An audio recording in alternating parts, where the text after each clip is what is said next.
നമസ്കാരം, കൊട്ടാരക്കര മീഡിയയിലേക്ക് സ്വാഗതം. മെസ്സിയെ കേരളത്തിലെത്തിക്കുമെന്ന കായിക മന്ത്രിയുടെ വാക്ക് പാഴ്വാക്കായി പോയതിന് പിന്നാലെ വലിയ വിവാദമാണ് ഉണ്ടായിരിക്കുന്നത്. അർജന്റീന ടീമിന്റെ കേരളത്തിലെ സന്ദർശനവുമായി ബന്ധപ്പെട്ട് സംസ്ഥാന കായിക മന്ത്രിക്കെതിരെ ഇപ്പോൾ അർജന്റീനയും രംഗത്തെത്തിയിരിക്കുകയാണ്. കരാർ ലംഘനം നടത്തിയത് കേരള സർക്കാരാണെന്ന് അർജന്റീന ഫുട്ബോൾ അസോസിയേഷൻ വ്യക്തമാക്കി. സർക്കാർ കരാറിലെ വ്യവസ്ഥകൾ പൂർത്തീകരിച്ചില്ലെന്നും അർജന്റീന ഫുട്ബോൾ അസോസിയേഷൻ ആരോപിച്ചു. കരാർ ലംഘിച്ചത് അർജന്റീന ഫുട്ബോൾ അസോസിയേഷൻ ആണെന്ന് കഴിഞ്ഞ ദിവസം സ്പോൺസർമാർ ആരോപിച്ചിരുന്നു.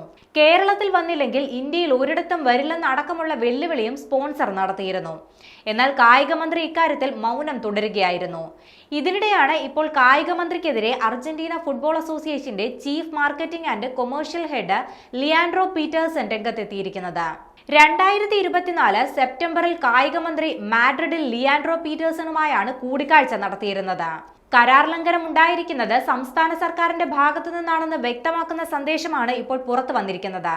അതേസമയം അർജന്റീന ഫുട്ബോൾ ടീം ഒക്ടോബറിൽ കേരളത്തിൽ കളിക്കാനെത്തുമെന്ന് കായിക മന്ത്രി വി അബ്ദുറഹിമാനും സ്പോൺസറും ആവർത്തിക്കുന്നതിനിടെയാണ് മെസ്സിയും കൂട്ടരും അമേരിക്കയിലാണെന്ന റിപ്പോർട്ടുകൾ പുറത്തു വന്നത്. ഒക്ടോബറിൽ കേരളത്തിലെത്താൻ അസൗകര്യങ്ങൾ ഉള്ളതായി അർജന്റീന അറിയിച്ചതായി കായിക മന്ത്രി വി അബ്ദുറഹിമാൻ പിന്നീട് വ്യക്തമാക്കിയിരുന്നു.